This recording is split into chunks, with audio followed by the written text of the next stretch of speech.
And then on top of that, not only is it health risk, it shows you that you can't commit to something. When you're in the gym and you're natural and you're dedicated and you focus on you, you're committed to the gym. You're committed to being the best version of yourself physically. Now you got to transfer that over to your finances. It's got to be disciplined. You have to take risks. You took a risk going into the gym, probably not even knowing what exercise to do or how to do it right. You might be doing the exercise wrong. Your form might be terrible. Like, you're still taking a risk. Being in the best shape of your life, aka getting fit or jacked as a guy, gives you status. I'm gonna tell you why. Status is everything nowadays. It's just everyone goes for the wrong status. But when you're fit, you're jacked. But you're not a muscle meathead. That's the thing.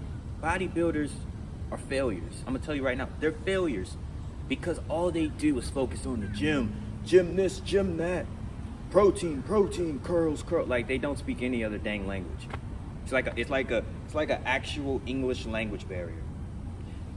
But when you're fit and you're doing other different things and you're taking risks, that makes you more attractive and it gives you more status because you're not just a gym guy or a gym bro, but you're also not a said pencil neck geek or nerd. Ain't nothing wrong with being a geek or nerd. It's just, it gives off, geeks and nerds per se, depending on what your definition of it, it gives off, oh, they're weird or they're socially awkward. Most of the time it's more socially awkward. So you don't want to be on the socially awkward scale or just the, you only speak gym language term, and that's all you care about, that's all you talk about. Ain't nothing wrong with talking about the gym, but there's also more to life that, needs to be attended to. But think about it, when you're stepping into rooms or you get handshake, man, that's the first thing they see. Handshake and eye contact. Anytime I'm talking to somebody, even if I dap up, handshake, it's always straight in their face. Even if I go in, for the old school, shoulder tap and then dap up, I might go in, hit the shoulder, then boom, dap up right in the face, eye contact. And some people might think that's, you shouldn't engage in that because it could be a threat. But it depends on the context, though. It's not like you just walking and you just staring at somebody. Like, them, like you about to run a fade on them. No. But it's like, even people you don't know, you dap them up and everything, you always make eye contact because it shows confidence, it shows competence. If you don't believe in yourself, no one else is going to believe in you. You might have some people that could believe in you and all that, but to be honest, it all starts with you, and people are just going to go off of that. Sometimes people just hate and they'll just try to throw all type of negativity towards you, but if you are confident and competent within yourself, then that hate or the ignorant shots they might throw at you won't mean much to you. It's just like, dang, son, you don't get a life, loser. You know what I mean? Like, it's not going to affect you. It's not going to faze you. At the end of the day, you only have something to prove to yourself. But being fit, I used to get compliments all the time, even in high school. It started in high school. Senior year is when I put on the most amount of weight and muscle compared to my freshman year, and all my, previous year before I started working out. And even I'm bigger now, muscle-wise, compared to my senior year of high school. But just then, I started getting, people started to take notice. Obviously, dudes, not the women, not the girls, It's always the dudes. The dudes like, yo, they've been putting in that work, Sometimes they're sus and weird about it. Sometimes they're legit, chilling with it, you know what I mean? But at the end of the day, it just shows it gave you some status. And that was to say you weren't on the football team or you weren't on the basketball team or you weren't doing any athletics. I did wrestling for 3 years, but other than that, even then, for wrestling, I gained some strength and a little bit of muscle, but I didn't gain the most muscle or even weight till after I stopped. So it just puts into perspective how it does give you some good status, but you always want to be multi-dimensionally, jacked in every single way possible. You want to have, you want to have your finances in check, focus on you until the focus is on you. Even in the gym, you want to get fit, you want to be natural, you don't want to take any type of, recreational drugs because that can really affect you, and then that's the easy way out. When you take the easy way out and you try to use steroids or any other unnatural substances, because you could use creatine is okay. You can use creatine, muscle milk, all that stuff is natural. It's natural carbohydrates and everything, so it's not gonna negatively affect you if you stop using it. Your muscles aren't just gonna be deflated and all that stuff, like bodybuilders in their 60s and stuff, and health problems. And then on top of that, not only is it health risk, it shows you that you can't commit to something. When you're in the gym and you're natural and you're dedicated and you focus on you, you're committed to the gym.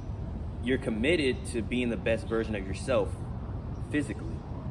Now you got to transfer that over to your finances. Got to be disciplined. You have to take risks. You took a risk going into the gym, probably not even knowing what exercise to do or how to do it right. You might be doing the exercise wrong.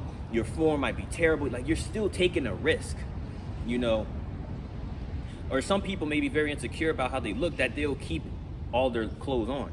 I mean, well, you should, but I'm saying, like, as for guys, you know, some guys might go in there with just long sleeves.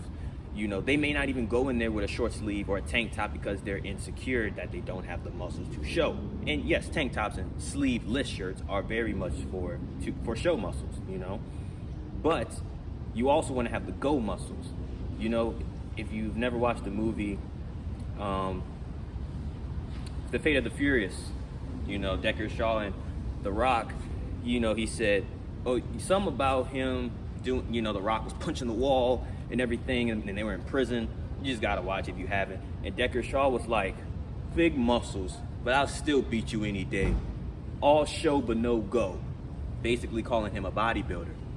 You know, and I ain't saying The Rock, Dwayne Johnson, haven't taken anything. We know he took some stuff, you know. But it basically shows that you can have the muscles, but you need to be able to use it as a weapon. You know, you still need to have the skills. You still need to, you know, be able, if you get into a fight, you need to be able to move. You need to be able to be agile because you're already jacked. So you want to be jacked and dangerous. I'm not saying go out here picking fights now, but in case something happens or you got to de-escalate a situation, if things get out of hand and you have to throw hands or wrestle, you have the skills. If you're fit, you have the skill. Yeah, you have that strength too, that maybe some natural or some fundamental strength as well, but you also need to have the skills. You need to be quick. A guy who's quick and jacked will be more dangerous than a guy who's smaller and just quick. You know what I mean? So you always want to be multidimensional to where you barely have room for error, you know. But that's on, like, you know, if you're trying to, you know, with the whole bodybuilders trying to fight MMA fighters and all of that. That was a whole time. I feel like we're past that now, but if you know, you know. It's just one of those things where you have to be quick. I mean, that's unique too. If you're an MMA fighter or a boxer and you got muscles and you're quick too, that makes you even more dangerous to your opponent because you don't have to rely on just your pure strength, especially in boxing. Boxing is so technique. You're literally boxing, you can't grapple. Your strength is really used for grappling. Yeah, you could hit hard, but usually most people wind up, and if they're quick, you're telegraphing. They could dodge, weave, and everything. You know, so you always want to make sure you focus on getting fit, getting jacked in the gym, and then after that, you know, you could do that first, but also simultaneously focus on your health. You know, that's focusing on your health, focusing on your wealth, trying to find different ways to make money legally, something you're interested in, something you know you're going to be consistent with. You're consistent in the gym, you can be consistent in real life because you still have to go through hardships in the gym, through a lot of pain, you know, going until failure. I'm going to go into deeper details on that in future videos. You know, going till failure in the gym, you got to go till failure in life. And even when you hit failure, you got to keep going. Give your body some rest, but get right back into it. Same in real life. You have to sit back a little bit, reanalyze, see what worked, see what didn't, see what changes you can make, and then get right back to it. You really don't have time to just give up and want to throw in the towel instantly. You know, you really have to be committed, whether you're trying to gain muscle or lose weight and still build muscle, gain weight, lose weight. Regardless, you're still trying to go in there to be fit and build some sort of muscle, whether you're a man or woman. Women probably trying to lose some weight maybe, or just tone up a little bit. Whatever the case is, that's what you need to do, especially as a guy.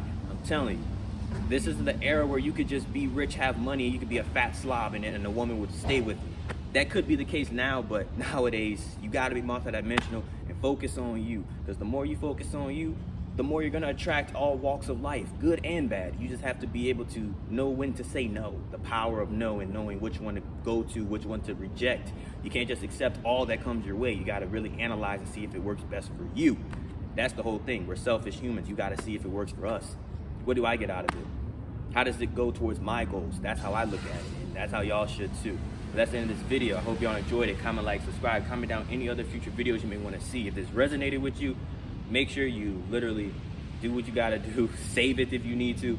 Rewatch it again later or another time. If you know someone who's in this situation who, you know, wants to get in the gym and or wants to do things in life, but they don't know where to start, send them this video, tell them to start in the gym. The gym is low-key the foundation for men and women. Start in the gym. All right, until next time, we'll see you on the next one.